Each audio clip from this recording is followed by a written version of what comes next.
Good evening, everyone, and welcome. We're going to give a couple of seconds until we begin. We do have a large group tonight. My name is Esther. I am one of the HUD certified housing counselors at SFHDC. I will be one of your facilitators tonight along with Melissa. So let's just give everyone a couple of seconds to come in. Feel free to have your cameras off. You will be muted just because there is, like I said, a large group, but we do have a chat box. So if you do have any questions, any concerns, anything that maybe we can help you with, feel free to go ahead and put it in the chat box and we will monitor that and answer any questions that you may have. So let's just wait a couple of minutes. We will bring up all these slides and we will begin. And as I mentioned, feel free to either have your cameras off, but we will have everyone muted.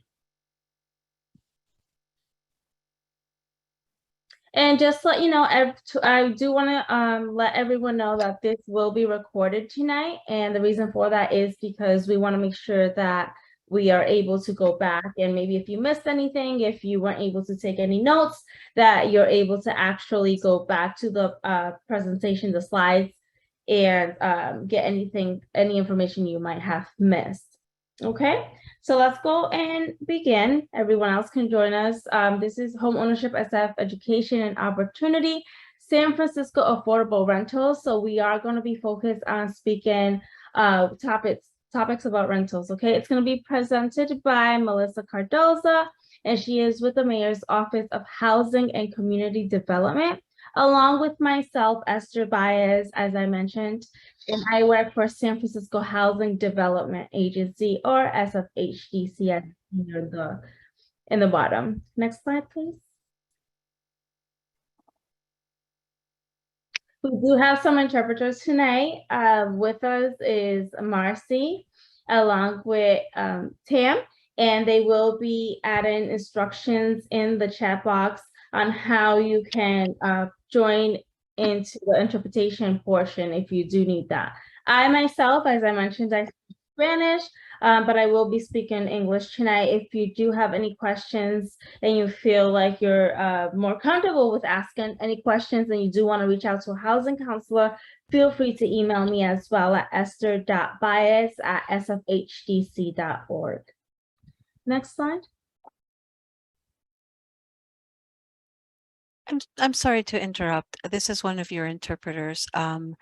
If you could please turn the interpretation function on, and I will create that instruction in the chat box for everyone. Okay, thank you.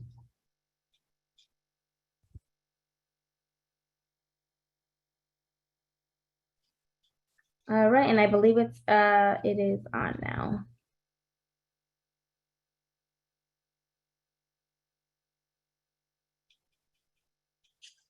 Just want to make sure you see it on your end, Marcy.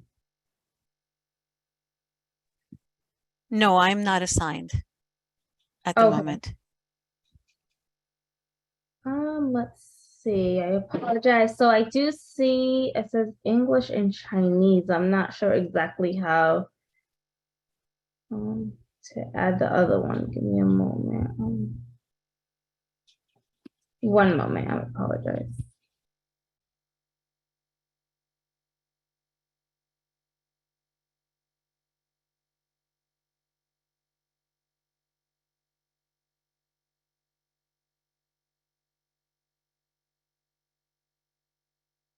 All right, perfect. Okay, perfect. Thank you. Next slide. I see that she's been assigned. Awesome.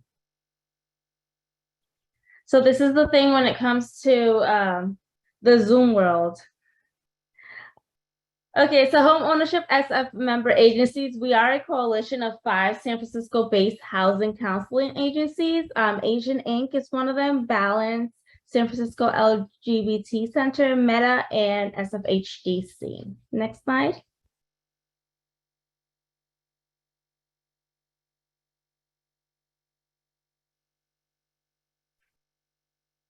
San Francisco Housing Development Agency, or SFHDC, we have 4 core services.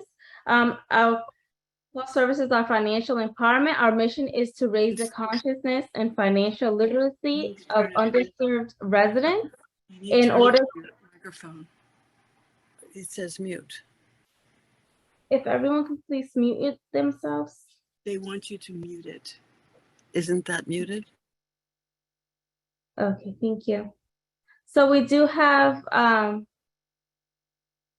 4 core services. Our mission is to raise the consciousness and financial literacy of underserved residents in order to assist them in achieving their financial and housing goals and find a way out of no way. We have supportive services. The supportive service coordinate performs extensive community outreach, both within and outside of the project, and organize a full schedule of events and activities. Economic revitalization. Through our economic development efforts, we have helped to create employment opportunities and vibrant neighborhoods. And we also have affordable housing development. We build affordable and attractive housing that transforms residents' lives. So here at SFHDC, the best way to contact us at the moment would be via phone. I apologize, via email. So our phone number is 415-822-1022. It is best for you to actually contact us via email.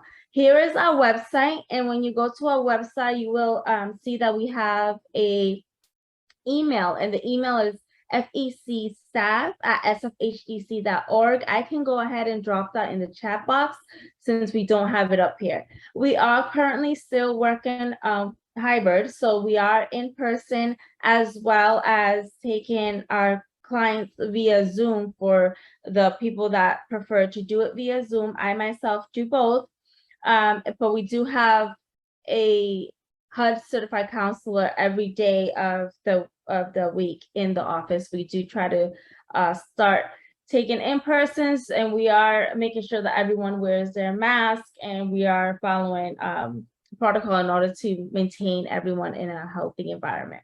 Okay, so once again, it's fecstaff@sfhdc. Let me go ahead and see if I can add that for everyone.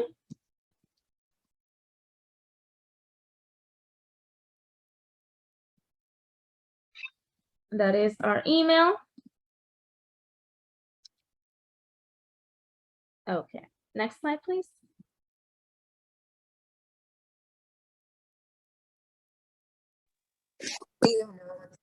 All right, and I will be handing it over to Melissa. Good afternoon, everybody. This is Melissa Cardoza from the Mayor's Office of Housing and Community Development. I apologize, my camera is not on. I'm having some bandwidth issues today, so I'm coming to you from sunny San Francisco. And today I'm going to be talking about our affordable housing programs that we monitor at the Mayor's Office of Housing and Community Development. We work on rental opportunities and ownership opportunities, but today we're focusing on the rental opportunities, most of which can be found online on our website, Dahlia, that many of you use. If you don't, it is a place to apply for housing and then we run electronic lotteries. So we're going to learn a little bit more about Dahlia in a few minutes, but first I'm going to talk about how we price our affordable units. All of the units that go through our office are below market rate or otherwise known as affordable units, and they can be anywhere from for the very low income priced at 30 to 60% area median income, all the way up to 150% area median income. Area median income is a set of incomes given to us by HUD, by the federal government every April, and it is the previous few years in the area and how much people earn, and then broken down by household size. And we use that information at our office to be able to price the units. We have 2 programs. that the units come from, which I will go into greater detail, but this is just a very general chart to show you that the 100% affordable program, which means that every unit in the building is affordable, normally are very low income units, and then our moderately priced our low to moderately priced units, which are the majority of units that we do have, between 55% and 120% area median income, are either from the 100% affordable program, but most are from the below market rate program, which I'll also go over, also known as the inclusionary program. And then we have middle income units that are a little bit higher, because we heard for many, many years that a lot of families were priced out. They still needed affordable housing in San Francisco, but they did not meet the eligibility requirements of the low and moderate income priced units. So we now have a little bit higher priced units for those families as well. Next slide, please.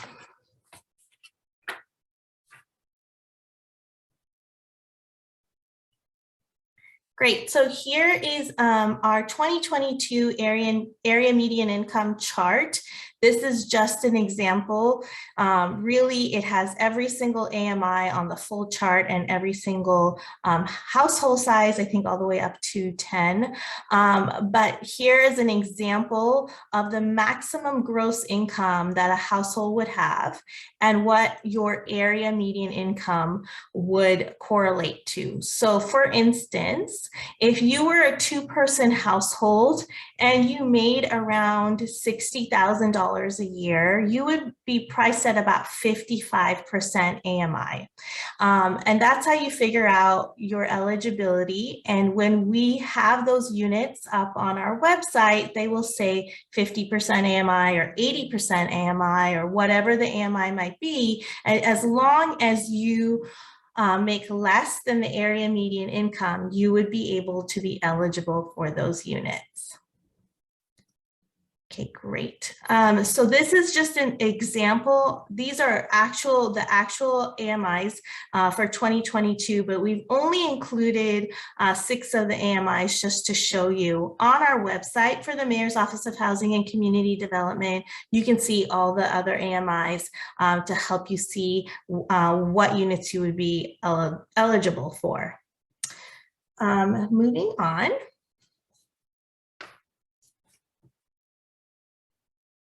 Thanks so much. So I'm going to start by talking about one of our programs, which is the 100% Affordable Housing Program, sometimes known as the multifamily program.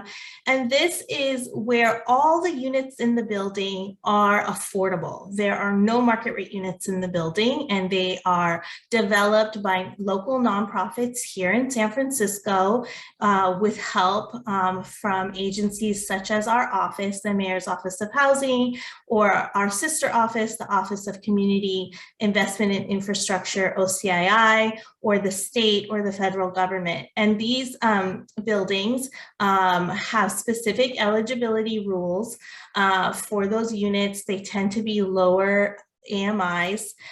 They normally have support services on site. So there may be a social worker or case manager on site to help tenants with various issues they might be having.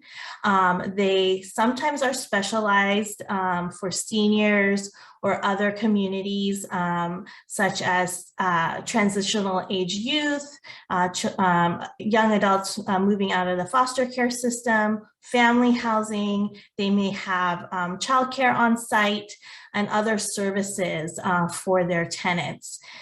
In these buildings, there is normally always mobility units and hearing, vision, communication units. The new buildings are required to have these units in the building, and for mobility units, they would have grab bars and larger spaces for a wheelchair to get around, larger bathrooms, and we fill those units with people who need them.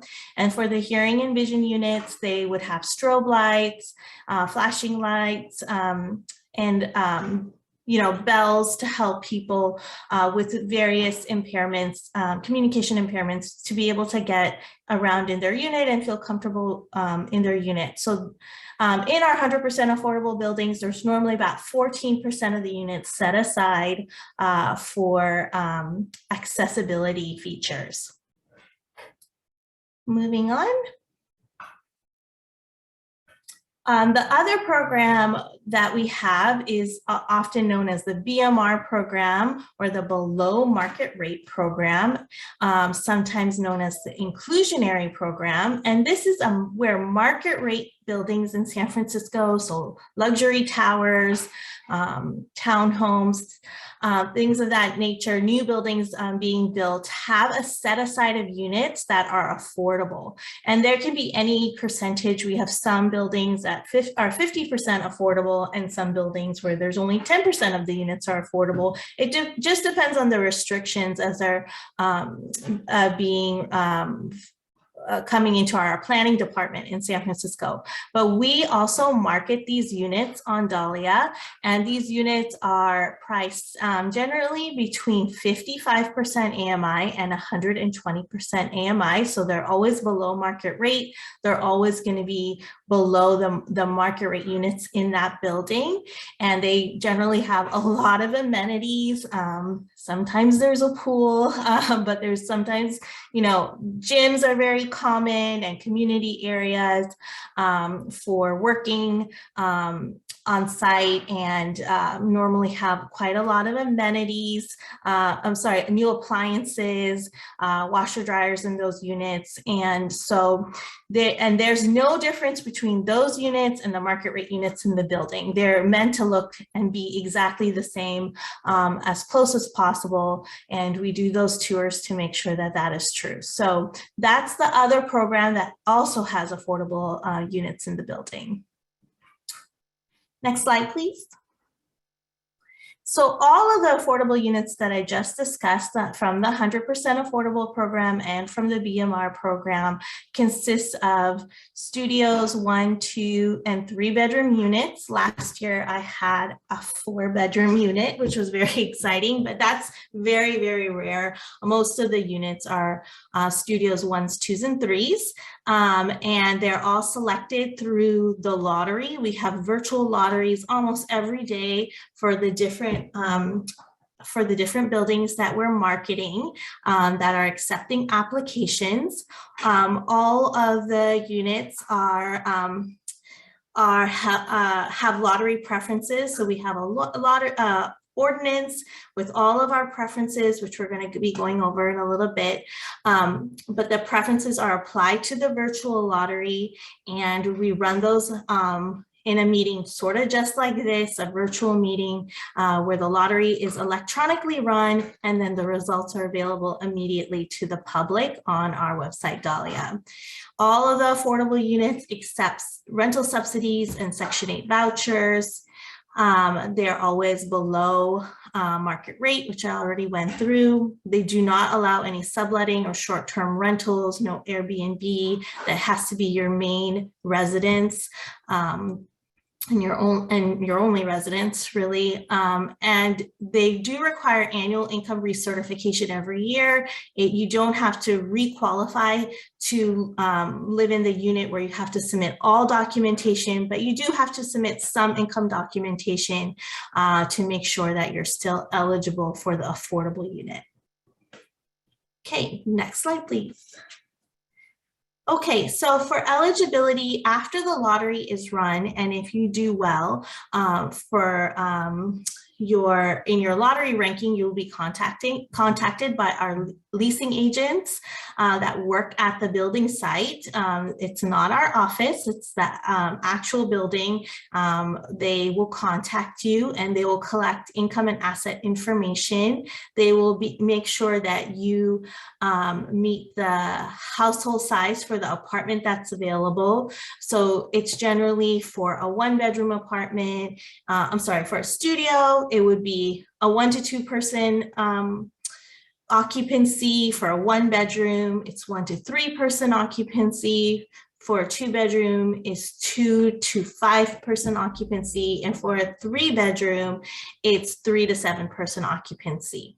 So the general rule is 2 people per bedroom plus 1. And so that's how the occupancy is figured out. And children under 6 do not count towards maximum occupancy. So if we had a studio unit and you're a household of 3 and you have a child in your household who is a preschooler under the age of 6, you would still be offered that studio unit, even though you have a 3-person household. So we do look at age for maximum occupancy just for the young children.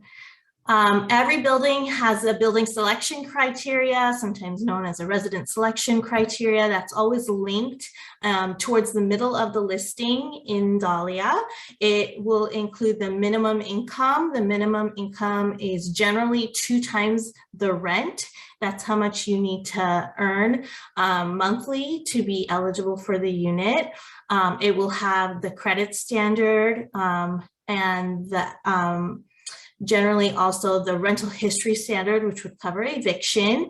It would let you know the assets that would apply for the BMR program. We would use the procedures manual for that program to income qualify. And for the 100% affordable program, we're generally using the TCAC manual, and TCAC is a tax credit manual that is put out by the state of California. We also have the criminal background requirements for each building. Those are always in compliance with the Fair Chance Ordinance. That is a city law, and we always follow the Fair Chance Ordinance when reviewing criminal background, which is always the very, very last thing that we review. And then if there's any other building rules, such as if it's a senior building, they might require at least 1 person in the household being 62 or over. If it has any other specific rules, so like I already mentioned, the mobility units, where someone in the household has to have mobility impairments that requires them special features in the unit to live a more comfortable life, then we're going to be using those eligibility rules to fill the units. So that is known as the building selection criteria. Again, it is linked in the listing on Dahlia towards the middle of the page. It's the document that I review with the leasing agents, property managers, the developers, to make sure it is clear for the public to know the criteria that they're going to be using for eligibility for that building. Okay, moving on. Okay, so the lottery preferences. So as I said, we do have a virtual lottery, and the preferences apply to the virtual lottery. These are the 4 main city preferences that apply to most of our new projects. So first, and generally always at the top, is our certificate of preference program for households who were displaced in the 1960s and the 1970s because of redevelopment action in the Western Addition and the Hunters Point area. These folks have a certificate that allows them to use it once for a rental opportunity to lease up and once for an ownership opportunity. And they generally are always at the top of our list. The second preference is the Displaced Tenant Housing Preference Program. This is a 20% unit set aside, so only 20% of the affordable units in the building can go to this preference, and it only applies to buildings with at least 5 affordable units.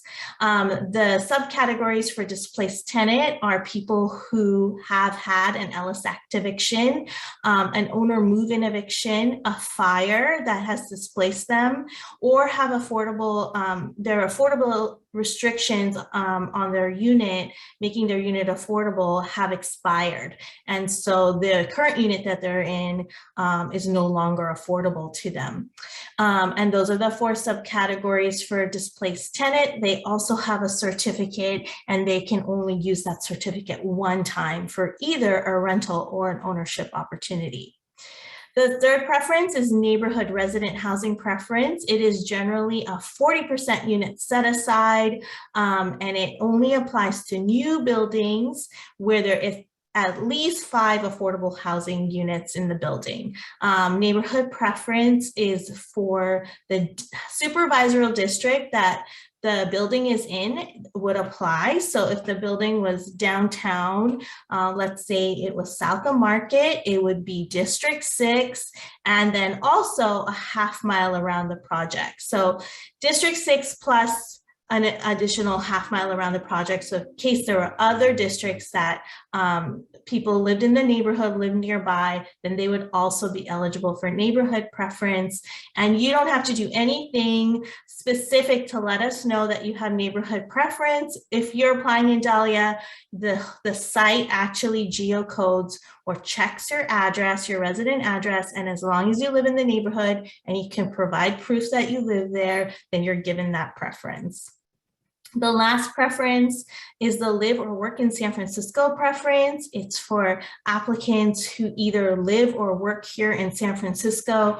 You don't get anything extra if you live and work here in San Francisco, it's equivalent, but you do have to show proof with a San Francisco address that you are a current resident or worker here, and then you're given that last preference. And generally, about 50% of our units in our new building would go to the live or work in San Francisco preference. If you don't have any of those 4 preferences, then you would be put in the general pool, and that's the remaining applicants who do not live or work in San Francisco and do not have a certificate of preference or a displaced tenant housing preference certificate. They're put in the general pool, and they're still on the list, but in a bigger building where lots and lots of people are applying, it's not very common for us to get to the general lottery. But for a smaller building, for a preservation building, a small sites building, or a waitlist opportunity, you do have a chance of getting a unit. So please apply and remember to put in your preferences. It's so important. Some people bypass that question. They're trying to finish their application, but it does affect your ranking in the lottery, because when we start leasing up, we go down the list in lottery rank order, and you want to make sure that the preferences that apply to your family are put into your application. And again, only one person in the household needs to have one of these preferences for the entire household to get that preference in the lottery. All right. Next slide, please. So I'm going to hand it back to Esther for this section. Thank you, Melissa. So for application assistance, you do have availability at different locations. As mentioned earlier, you can call any of these. So there's Balance, the Bayview Senior Services, Homeless, Prenatal Program, San Francisco Housing Development, Open House, San Francisco LGBT Center, Mission Economic Development Agency, or MEDA, and Help for the Elderly. There's also Southeast Asian Community Center. You can visit the website here, www.homeownerships.org, for more information. And you can also reach out to one of these agencies with the contact that you see here on screen. Next slide. All right, so post-lottery support, once again, you can contact one of the agencies. And the way it works is after the lottery, property manager reaches out in the lottery rank order for application reviews. You do have 5 business days to make sure that you gather all your information and you submit it. It is your responsibility to make sure that you are on top of your emails, to make sure that you are viewing all your emails, even in your spam. That way you don't miss anything. If for any reason you do miss it, usually your housing counselor, like myself, I will reach out to you, make sure that you have ready your email, and I will offer to help. However, please don't rely on us. We have so many clients that we try to help. So I don't want anyone getting upset with us if we miss the email. That's why it's important that you do stay on top of your emails. But for the most part, I usually do catch on to the email if you have added me. Let's say, as an example, if I was your housing counselor and you added my email as well, I would get the notification Therefore, I will help you as well with the application. Okay, so if you have any questions, concerns, you reach out to your housing counselor. We're more than happy to assist you. Be honest, make sure to disclose everything, any type of income, whether it's a lot of people, they think maybe like the Cash App, they don't have to disclose it, or Coinbase or Robinhood. Please disclose everything. Let's see, gather and submit additional documents, communicate with the property manager. And then you also, if you're denied an error, then you want to go ahead and put in an appeal. Usually, you have to do this within 5 business days, and your housing counselor will help, okay? If for any reason you need more than 5 business days, it is important not to ignore the email, but at least maybe ask for an extension, or let your housing counselor know what's going on, and we can go ahead and make an email and see what we could do for you. Okay, next slide, please. All right, financial assistance may be available to help you with your rental housing. Ask your housing counselor again for more details. We do have some resources for you if you contact us. Rental assistance, one-time financial assistance for security deposit or move-in costs. There are agencies that have these assistance for you. Please take advantage of it in a positive way. When I say take advantage of it, right? There's also rental subsidy. And what this is it's an ongoing financial assistance to cover a portion of the rent payment for either a temporary or long-term period of time. Next slide, please. If I'm going too fast, please let me know. I have a tendency to speak really, really fast, and I kind of have to bring myself back in. All right, so when you apply to Dahlia, you can either apply here. You will notice that the website says either rent or buy. So you would go to rent if that is what you are trying to do. Your housing counselor can help you if you need assistance with applying for Dahlia. You just want to make sure you reach out to one of the agencies, let them know that you need assistance with applying towards Dahlia, and we can have a one-on-one session, get more into details on what Dahlia is, what they offer. We can do a budget with you. We can help you with knowing what your AMI is. I know that I saw a couple of questions in the chat box that did ask about the AMI. We can go over that again towards the end of these slides. We will go over all the questions. I don't want anyone to think that we're ignoring you. Okay. Also, Dahlia is available in different languages: Spanish, traditional Chinese, Filipino, and English. Next slide, please. And I did want to mention also in the previous slide, you noticed that it said either rent or buy. That is because there is also options to purchase rental units in a BMR. So if that is your goal, when you speak to your housing counselor, make sure to let them know that eventually you would like to become a homeowner, and we can also assist you in that process. We can help you with the rental portion now, and then to help you throughout the months or years, however long it takes to get to that process where you do become a homeowner as well. Okay. Dahlia San Francisco Housing Portal, it's a one-stop resource. You want to sign up for emails and alerts. Make sure you check your spams, as I mentioned, just in case it does go there. Create an account to track your application. Stay on top of it. Make sure you add your housing counselor to it if possible, just in case you miss anything. You want to get the lottery result. You'll get the lottery results instantly. Complete current and reliable information.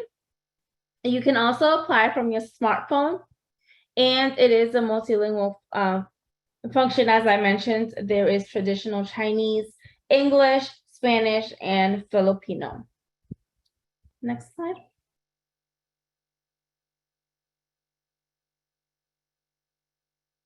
Some other resources, you want to visit www.sf.gov for other assistance with your rental housing.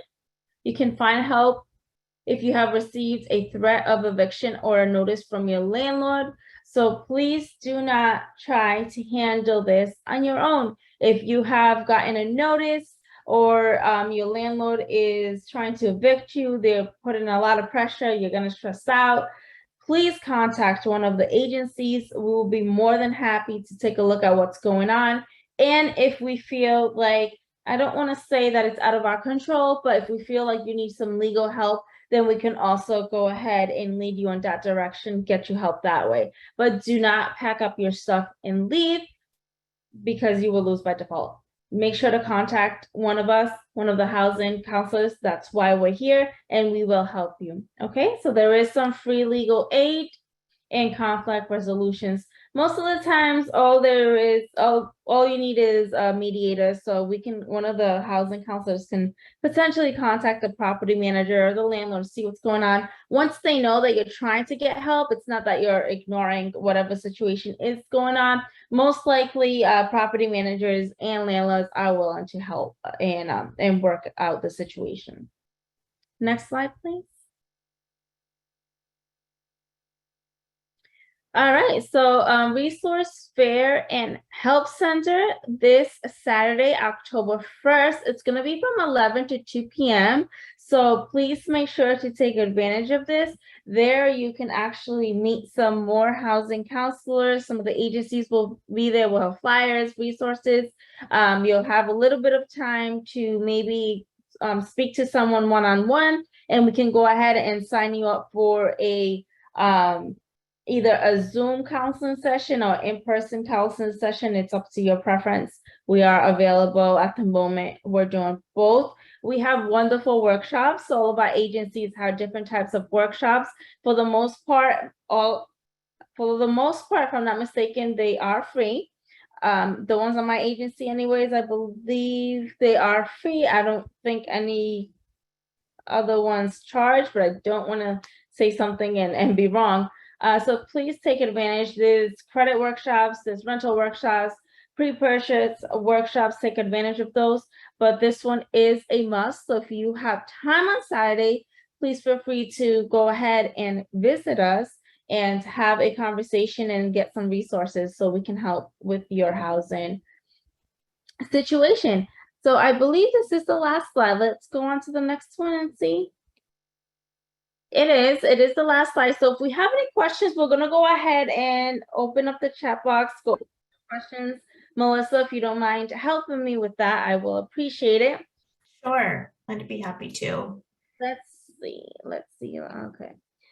So I'm gonna there was one for you earlier. I just didn't want to interrupt you. It had to do with the AMI. Let me see if I can. Yeah, so can we go back to the AMI slide? There we go. So someone asked, can you repeat which AMI you could apply for if your income was at 60% AMI?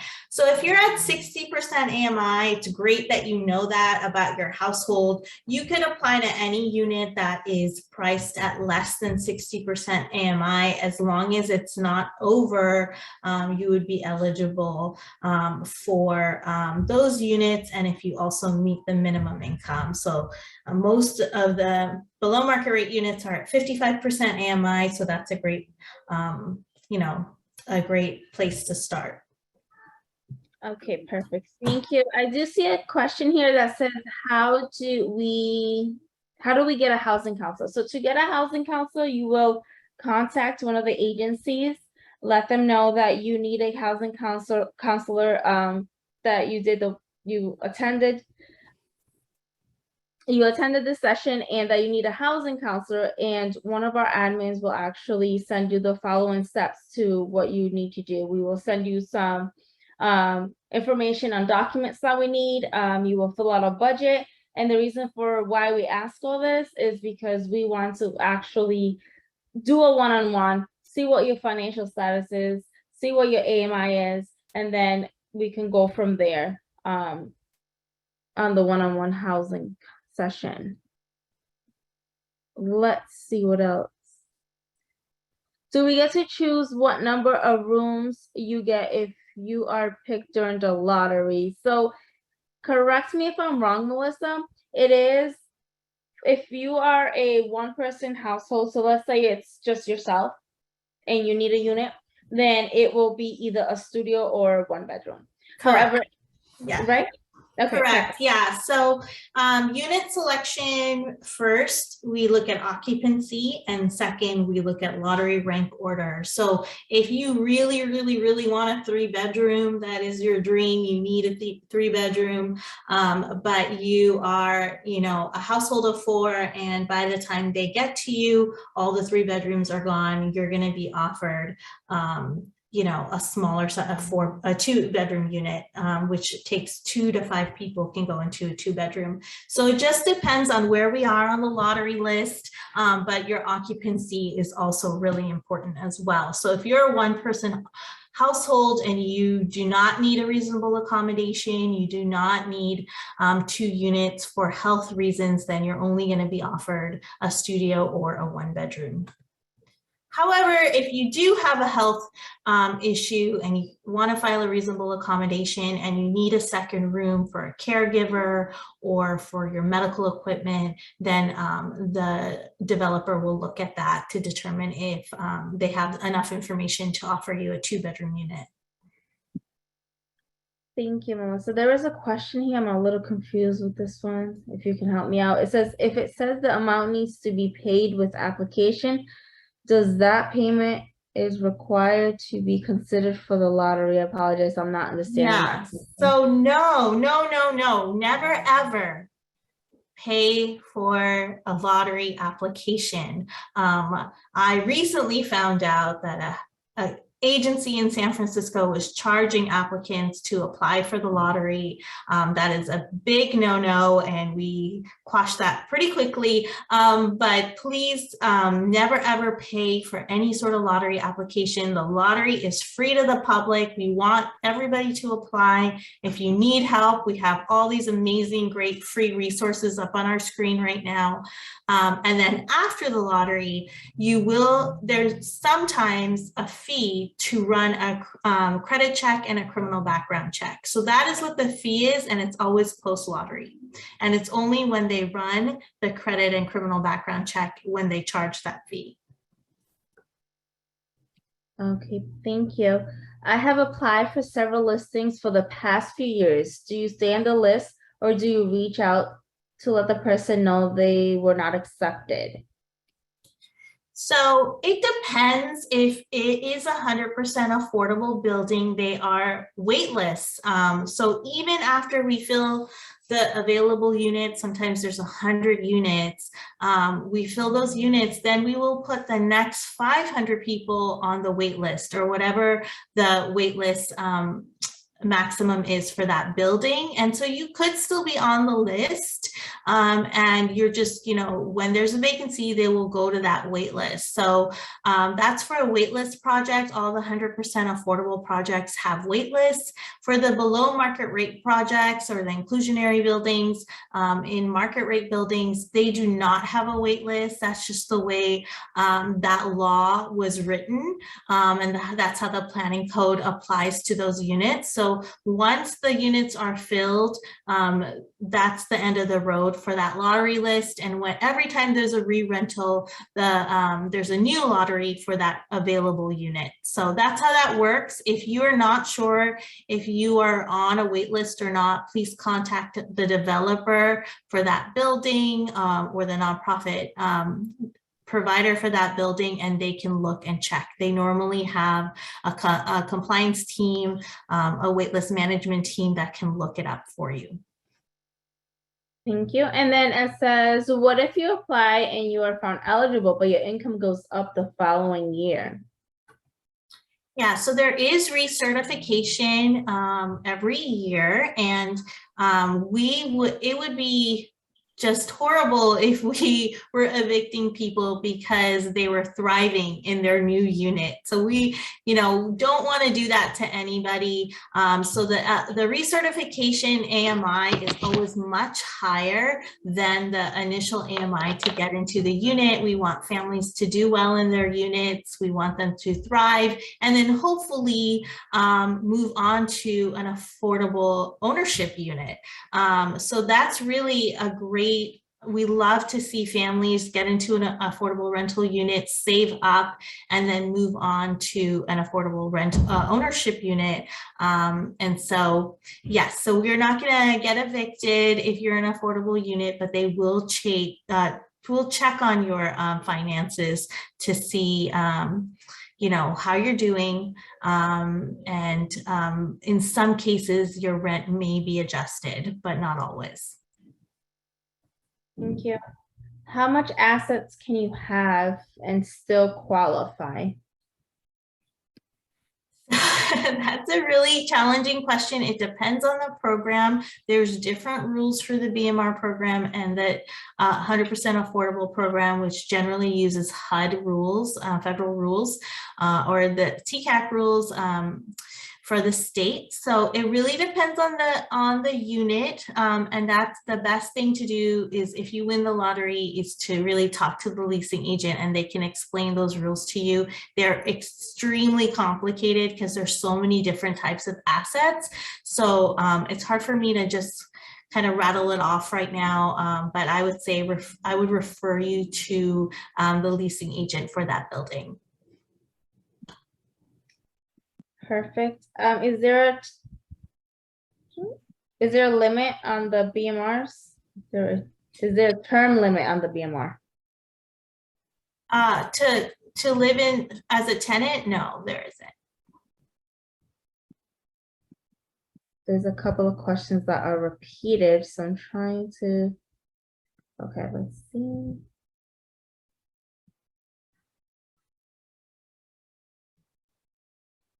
I think, we have a college question. So my son is going to college next year. Do I still include him as household?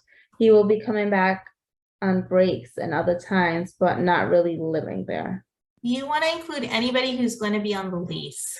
So if you're not putting him on the lease and if his income is not going to be used to qualify your family, then he does not need to go on the application. And when he visits, he would be considered a guest. Okay.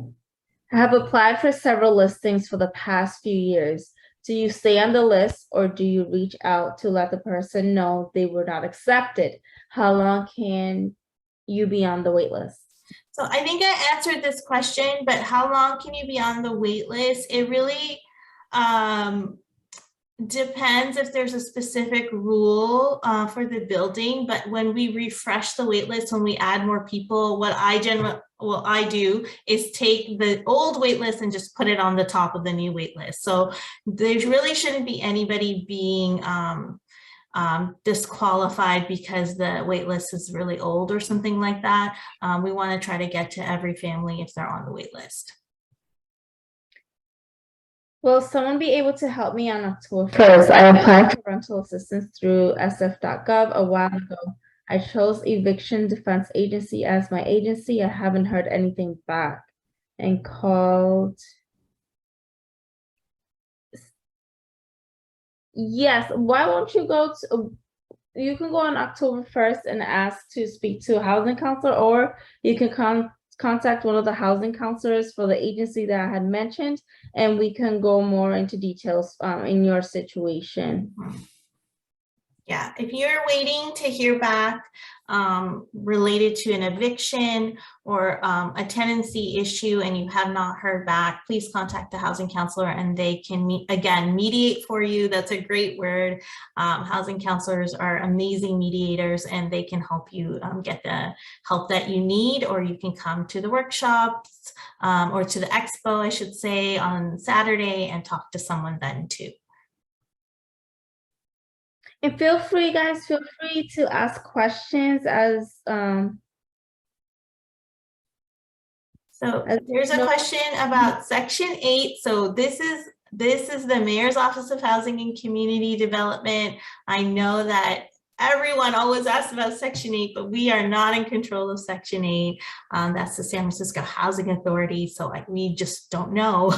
I will find out when you find out. Also, this is Belinda from SFHDC. Also, you can contact the Housing Authority, San Francisco Housing Authority. The wait list was open earlier this year. It has since closed. So there is a website, Affordable Housing Online.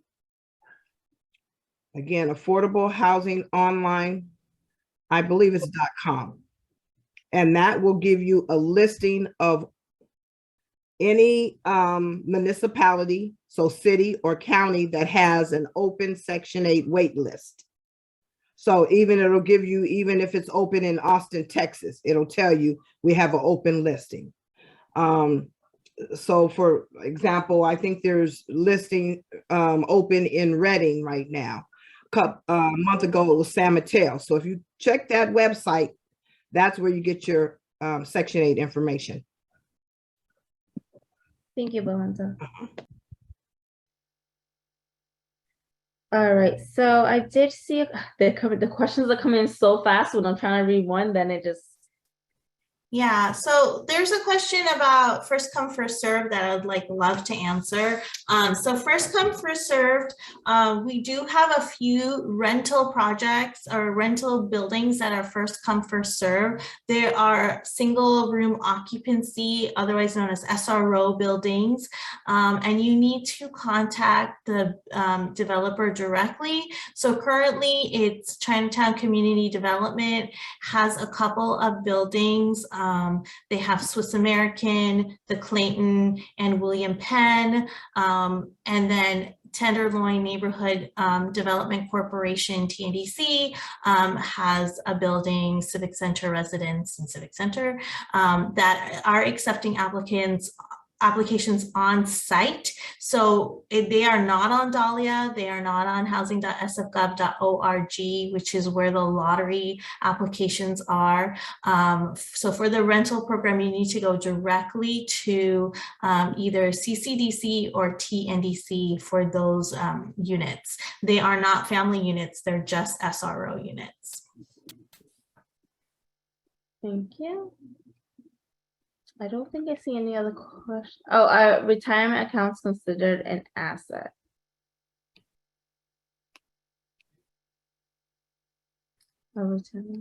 So it depends on your account and it depends on the program. So again, depends on the program that the unit falls under, and you should contact the leasing agent for more information on that.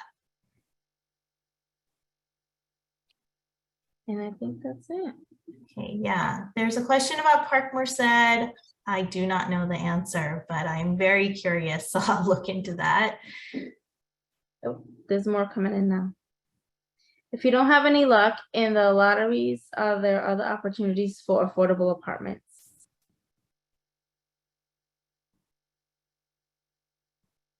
If you don't have any luck in the lotteries, there are opportunities for other affordable apartments. As we mentioned, just meet with the housing counselor and we can look for other options for you as well.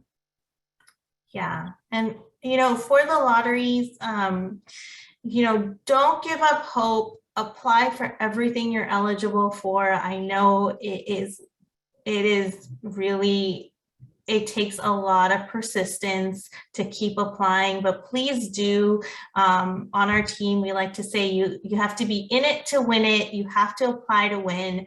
You have to apply to get a unit. And so please just keep applying. I cannot tell you how many new projects are coming online between November and July of next year. I am just have so many buildings coming, and some buildings in parts of the city where we haven't seen a lot of affordable housing, including around Balboa Park. I have 3 new buildings coming right around Balboa Park Station in the next few months, with lots of units in each one. We have units coming south of Market, on Howard Street, and just a ton of new buildings and a ton of wait lists. And I'm working as fast as I can to get them onto Dahlia for all of you to apply. So don't give up hope. We're building as fast as we can with the constraints that we have for financing these units and for construction costs and resources and staffing. And we're just really trying to do the best we can and build as much as we can. So please keep applying.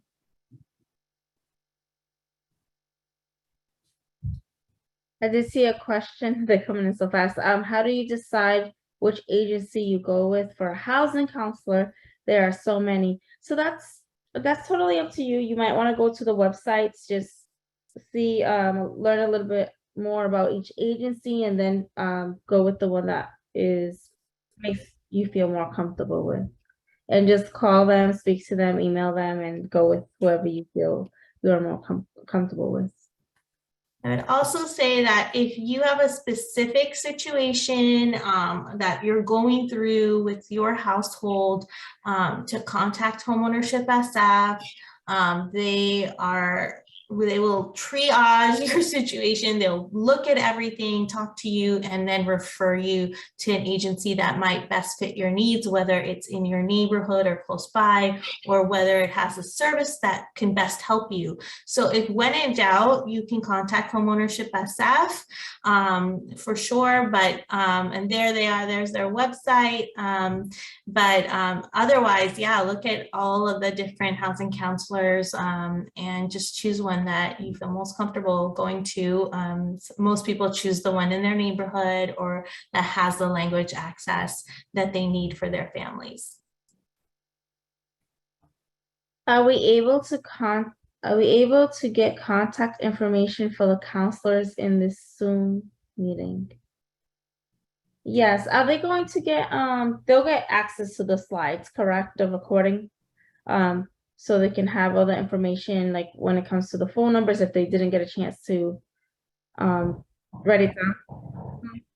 Yeah, so this presentation is being recorded and it will be put up on Homeownership SF's YouTube page. I would also plug the YouTube page because I have done a bunch of videos for the YouTube page on how to use Dahlia, how to apply for housing online, and other different little videos that we've done over the last couple of years. We did a bunch for the virtual expos last year, and so they're up on the YouTube page. So if you go to this website on your screen and go to the rental section, there is a YouTube page with a lot of videos, and this will be one of them.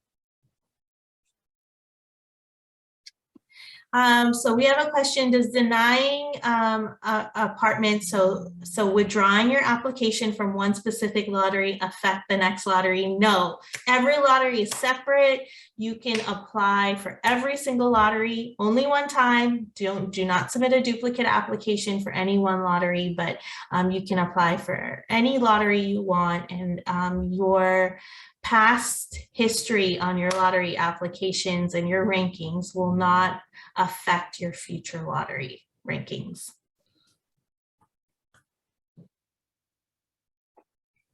Okay, I think that we hit all the questions. What do you think, Esther? I think we have one. There's a personal one towards me, but I will go ahead and give you my email. So